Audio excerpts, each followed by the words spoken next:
Selamat malam, perkenalkan nama saya Nudika Jelita dengan NIM 2002612073. Saya adalah dokter muda yang sedang menjalani KKM di Departemen Anestesiologi dan Terapi Intensif Fakultas Kedokteran Universitas Udayana RSUP Sanglah periode 12 Juli sampai 22 Agustus 2021.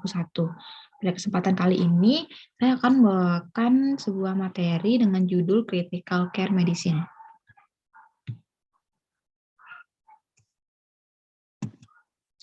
Berikut adalah table of contents atau topik secara garis besar yang akan dibahas, yaitu mulai dari overview dari critical care medicine, kemudian level of care, kemudian selanjutnya ada high care unit dan juga intensive care unit.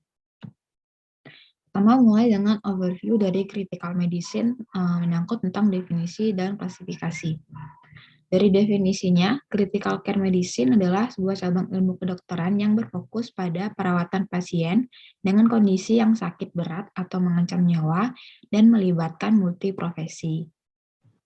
Kemudian untuk klasifikasinya di sini dari critical care medicine itu umumnya kita memberikan perawatan untuk pasien-pasien kritis dengan dalam dua kelompok, yaitu dari kelompok yang dimasukkan ke dalam high care unit dan juga intensive care unit. Nah, high care unit ini merupakan unit pelayanan di rumah sakit bagi pasien dengan kondisi yang stabil, tetapi masih memerlukan pemantauan ketat tanpa penggunaan alat bantu. Sedangkan untuk intensive care unit, itu adalah bagian dari rumah sakit yang merupakan instalasi mandiri dengan staf dan peralatan khusus untuk observasi dan perawatan pasien dengan prognosis dubia.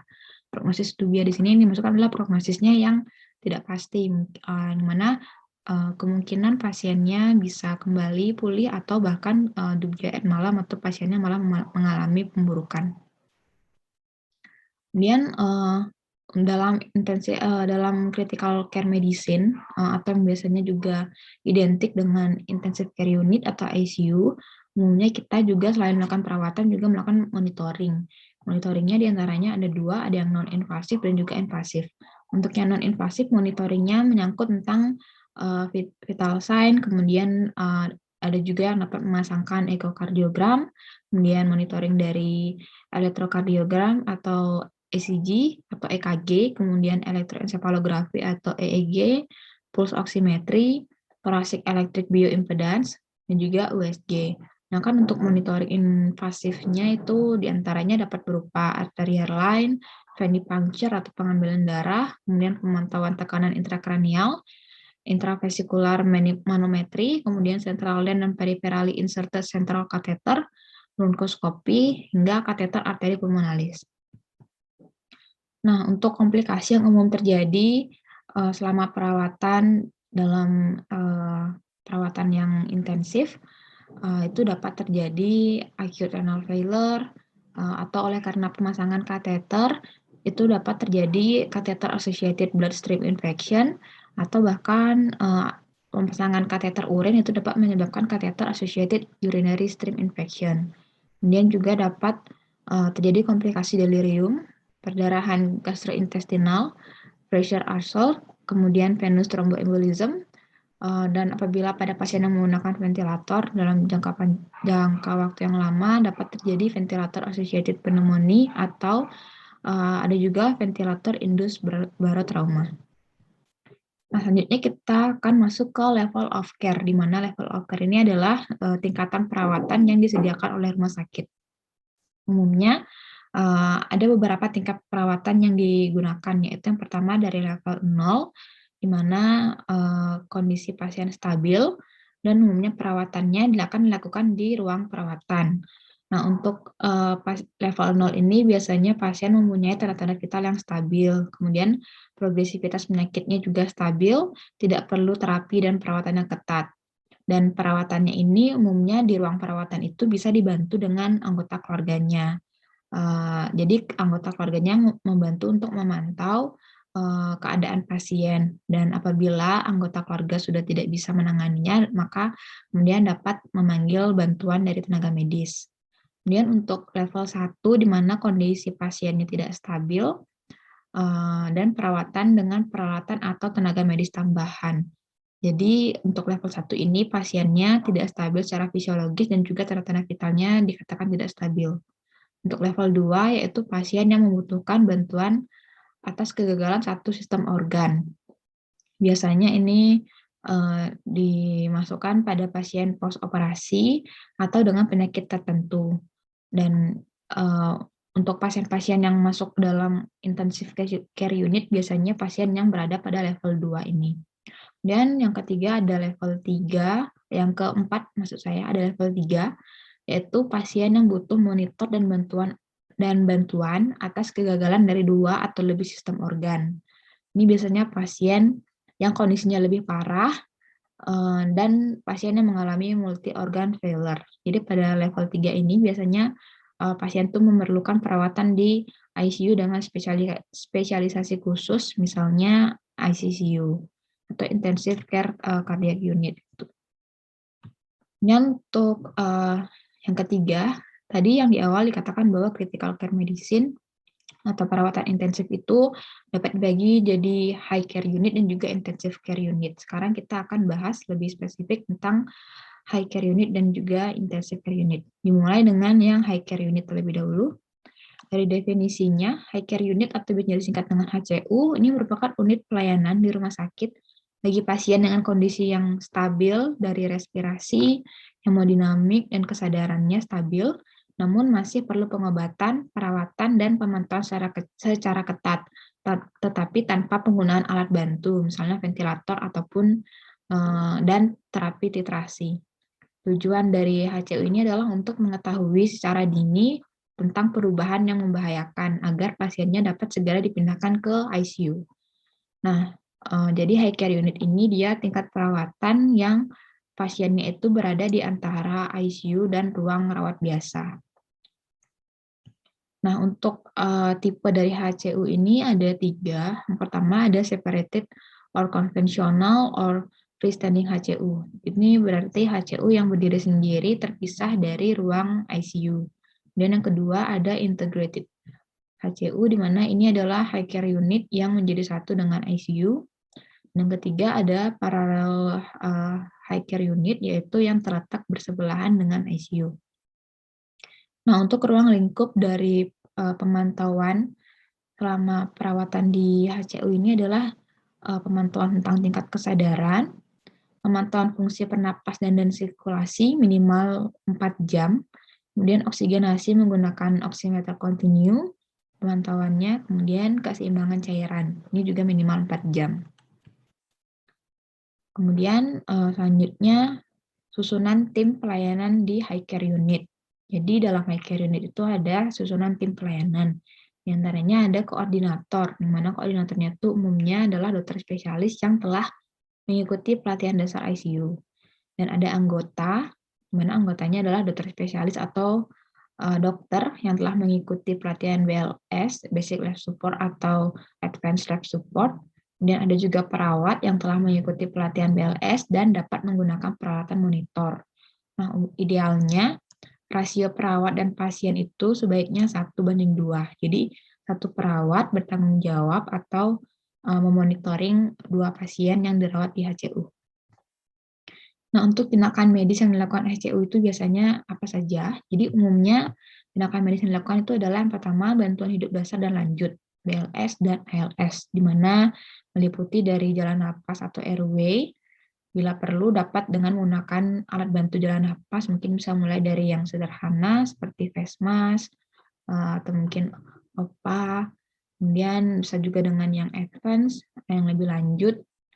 Kemudian untuk pernapasan dan pernapasan atau ventilasi ini bisa breathing support dengan back mask valve, dan sirkulasi yaitu resusitasi cairan, defibrilasi, dan kompresi jantung luar. Nah, kemudian selanjutnya ada terapi oksigen, kemudian menggunakan obat untuk pemeliharaan atau stabilisasi, meliputi obat-obat inotropik, obat anti nyeri, obat aritmia, obat vasoaktif, maupun obat-obat lainnya. Kemudian nutrisi enteral atau nutrisi parenteral campuran, fisioterapi sesuai dengan keadaan pasien, dan evaluasi seluruh tindakan dan pengobatan yang dilakukan. Nah, untuk alur pelayanan pasien HCU, umumnya pasien HCU itu pada rumah sakit ada pasien yang berasal dari UGD, pasien dari ICU, maupun pasien dari ruangan operasi, juga pasien dari ruang rawat inap. Jadi pada pasien-pasien yang membutuhkan monitoring secara ketat, maka dapat dibawa ke ruangan HCU ini. Baik, selanjutnya adalah kriteria masuk dan keluar high care unit. Untuk indikasi atau kriteria masuknya adalah pasien yang mengalami gagal organ yang berpotensi risiko tinggi terjadinya komplikasi dan tidak memerlukan monitoring dan alat bantu invasif. Dan kemudian pasien yang memerlukan perawatan dan pengawasan perioperatif. Nah, sedangkan untuk indikasi keluar dari high care unit adalah pasien yang tidak lagi memerlukan pemantauan ketat dan juga pasien yang cenderung memburuk dan atau memerlukan pemantauan dengan alat bantu invasif. Jadi ini adalah indikasi juga untuk pasien dipindahkan ke ICU. Nah, untuk pasien-pasien yang tidak perlu masuk HCU itu adalah pasien fase terminal, misalnya dengan kanker stadium akhir, kemudian pasien atau keluarga yang menolak untuk dirawat di HCU. Tapi ini harus sudah dengan pemberian inform dan juga atas konsen dari pasien serta keluarga pasien.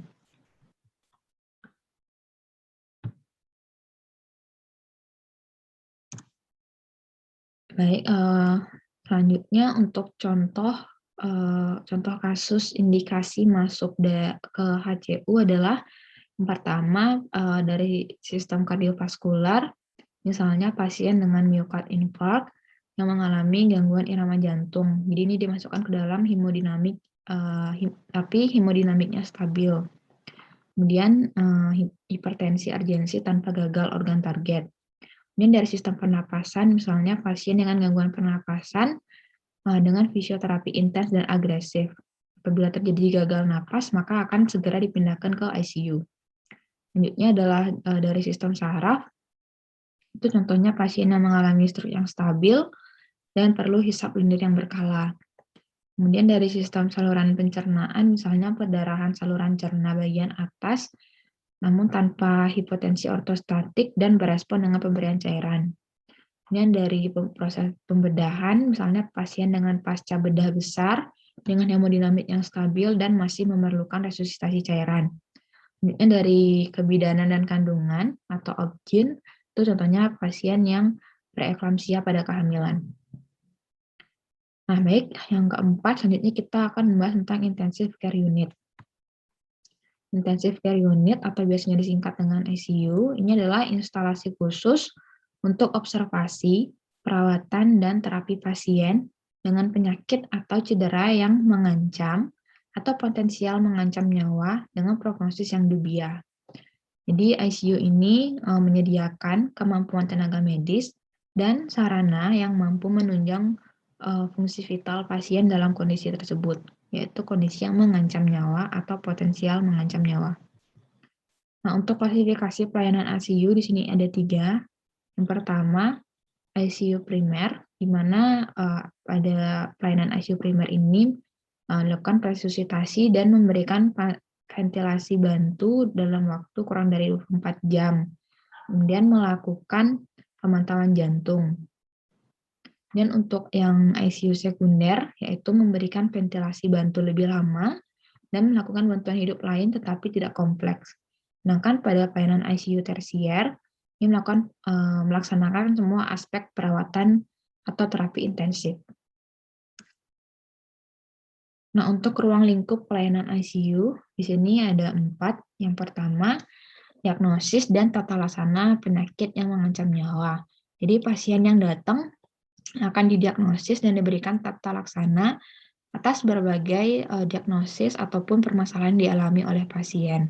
Dan diagnosis tata laksana itu bersifat komprehensif. Jadi apabila misalnya pasien baru masuk ke ruang ICU dan ternyata ditemukan adanya permasalahan baru, maka permasalahan tersebut juga akan segera diatasi. Kemudian yang kedua, yaitu bantuan dan take over fungsi vital tubuh, di mana akan diberikan bantuan sesuai dengan masalah yang dialami. Misalnya pasien kesulitan bernapas akan dibantu dengan ventilator agar fungsi tubuhnya tetap terjaga. Kemudian yang ketiga, monitoring vital tubuh. Ini monitoringnya fungsi vital tubuh dilakukan lebih intens Kemudian yang keempat adalah bantuan psikologis, baik itu kepada pasien maupun keluarganya. Jadi bantuan psikologisnya ini dapat dilakukan dengan memberikan penjelasan tentang kondisi pasien, dan juga menguatkan dari segi psikologis, terutama kepada keluarga pasiennya juga. Nah, untuk indikasi masuk ke ruang ICU yaitu pasien dengan sakit kritis, yang dimana kondisi fisiologisnya tidak stabil, kemudian memerlukan monitoring yang ketat dan kontinu, serta membutuhkan terapi segera untuk mencegah terjadinya komplikasi. Nah, selain itu, pasien yang dirawat ICU itu adalah secara lebih detailnya adalah pasien yang memerlukan intervensi medis segera oleh tim ICU, kemudian memerlukan pengelolaan fungsi sistem organ tubuh secara terkoordinasi, berkelanjutan, dengan pengawasan yang konstan atau terus-menerus, dan juga menggunakan metode terapi titrasi. Nah, pasien yang sakit kritis yang masuk ke dalam ICU adalah yang memerlukan pemantauan kontinu, tindakan segera untuk mencegah dekompensasi fisiologis dan juga komplikasinya. Serta perlu memperhatikan juga pasien dan keluarga harus mendapat informasi dan juga menyetujui inform consent sebelum masuk ke ICU. Nah, untuk kriteria masuk ke ICU, jadi perlu dibuatkan mekanisme untuk membuat prioritas apabila kebutuhan atas ruang ICU itu lebih besar daripada ketersediaan ICU. Jadi umumnya ketersediaannya itu terbatas sehingga kita perlu membuatkan prioritas. Nah, di sini prioritasnya ada 3. Yang pertama, prioritas 1, yaitu pasien yang sakit kritis, tidak stabil, perlu terapi intensif dan titrasi, dan pemberian terapinya itu tanpa batas. Kemudian pasien juga membutuhkan ventilator dan juga obat vasoaktif kontinu. Contohnya pasien sepsis berat, gangguan asam basa yang mengancam nyawa. Nah, kan untuk yang prioritas 2, yaitu yang pasien yang memerlukan pemantauan canggih di ICU, sangat beresiko bila tidak mendapat terapi intensif segera, terapi tanpa batas. Contohnya, pasien dengan penyakit dasar paru jantung, gagal ginjal akut berat, atau pasca bedah mayor. Sedangkan untuk prioritas 3, yaitu pasien sakit kritis dengan kemungkinan sembuh atau manfaat dari perawatan di ICU-nya itu sangat kecil. Jadi kemungkinan sembuhnya itu kecil. Contohnya pada pasien-pasien yang penyakit terminal. Dan umumnya pasien prioritas 3 ini hanya membutuhkan atau penanganan dan mengatasi kegawat daruratan. Contohnya adalah keganasan metastasis disertai dengan penyulit infeksi, kemudian penyakit paru terminal disertai dengan komplikasi penyakit akut berat. Jadi nanti masuknya pasien ke ruang ICU itu disesuaikan dengan prioritasnya ini.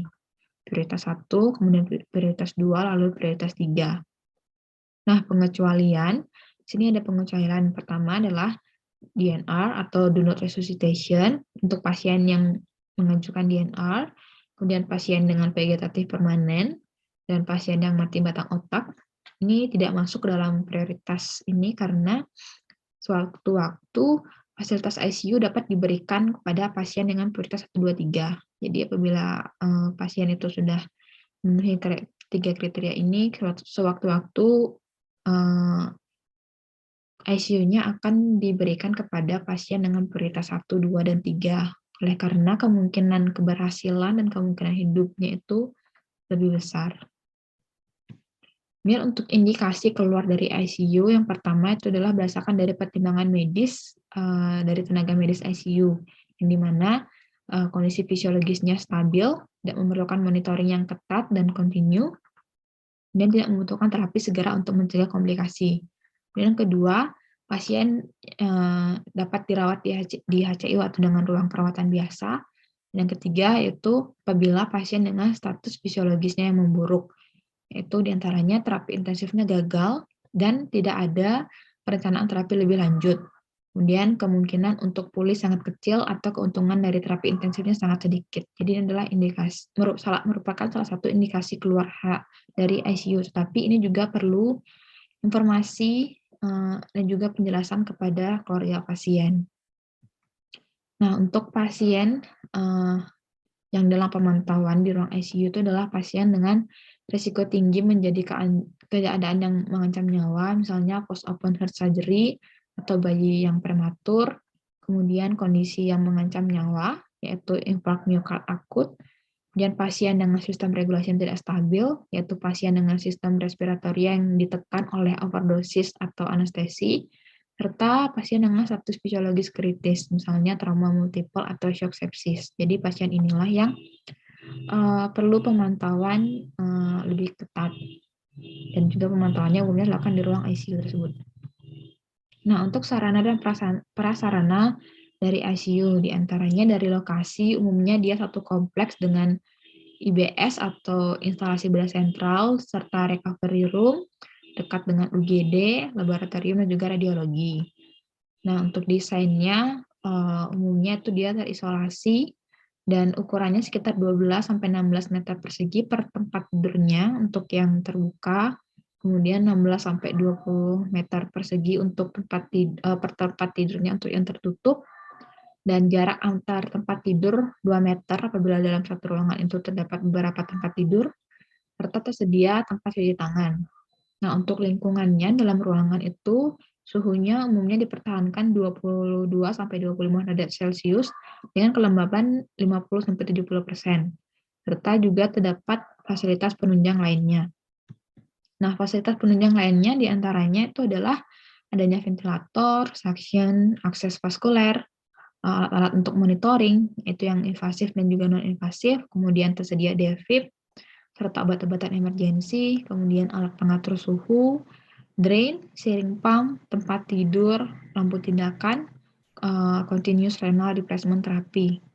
Nah, ini adalah contoh gambaran bagaimana situasi dari ruang perawatan di ICU.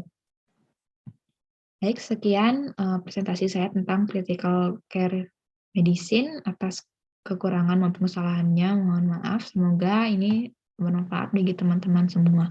Terima kasih.